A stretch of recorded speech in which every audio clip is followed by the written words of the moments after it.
अस्सलाम वालेकुम व्यूअर्स, जैसे कि पिछली वीडियो में मैंने आपको बताया था कॉमन लॉ क्या होता है, सिविल लॉ क्या होता है। आज की वीडियो में हम आपको इनकी सिमिलरिटीज़ और डिसिमिलरिटीज़ के बारे में बताते हैं।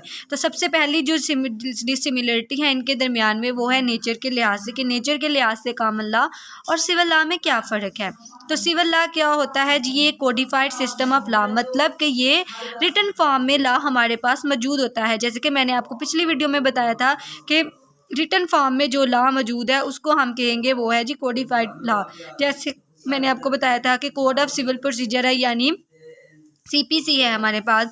कॉन्ट्रैक्ट एक्ट 1872 है हमारे पास, जिसमें हर तरह के एग्रीमेंट किस तरह से हम करते हैं, कॉन्ट्रैक्ट किस तरह से करते हैं, वो सारा प्रोसीजर बताया है। इसके बाद अगर हम कॉमन लॉ की बात कर लें तो कॉमन लॉ क्या है, डिसीजन बाय जजेस या प्रेसिडेंट भी आप इसको लिख सकते हैं।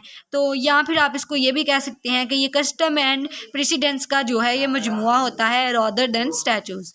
अगर हम वो बात कर लें रोल ऑफ जजेस का, दूसरा जो इनमें डिसिमिलरिटीज़ है वो क्या है, रोल ऑफ जजेस। तो जजेस जो सिविल लॉ में होते हैं उनका क्या रोल है, वो लॉ मेकिंग करते हैं एज ए पैसिफल एंड टेक्निकल, मतलब कि जो लॉ मौजूद है, जो स्टैट्यूज में लॉ मौजूद है, उन्होंने उसी को फॉलो करके तो अपना डिसीजन देना होता है।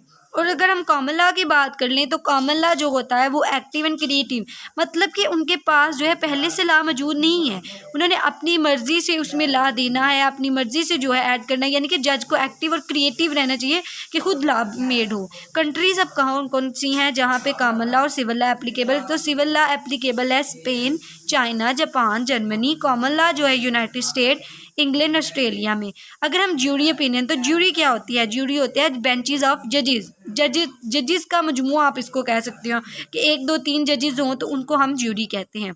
तो सिविल लॉ में क्या होती है, इनकी रीजनिंग डिडक्टिव होती है और कॉमन लॉ में इंडक्टिव होती है। अब अगर हम हिस्ट्री की बात कर लें तो कॉमन लॉ जो है वो डेवलप्ड हुआ इन कॉन्टिनेंटल यूरोप, यानी बड़े आज़म यूरोप में जो है वो सिविल लॉ जो है आपका वहाँ पे डेवलपमेंट इसकी स्टार्ट हुई, वहाँ से इसका आगाज़ हुआ। और अगर हम कॉमन लॉ की बात कर लें तो कॉमन लॉ डेवलप्ड हुआ था आपका इंग्लैंड में, मतलब कोई कॉमन लॉ में डेवलपमेंट स्टार्ट हुई वो कहाँ पे हुई, इंग्लैंड में। उसके बाद अगर हम सोर्सेज ऑफ लॉ की बात कर लें तो सिविल लॉ की सोर्सेज है कॉन्स्टिट्यूशन है, लेजिस्लेशन है, कस्टम है, इंटरनेशनल लॉ है। और इसी तरह से अगर हम कॉमन लॉ की बात कर ले तो उनमें कॉन्स्टिट्यूशन है, जुडिशियल प्रेसिडेंट है, और इसके बाद जो है कन्वेंशन है, इसमें आप कस्टम भी लिख सकते हैं।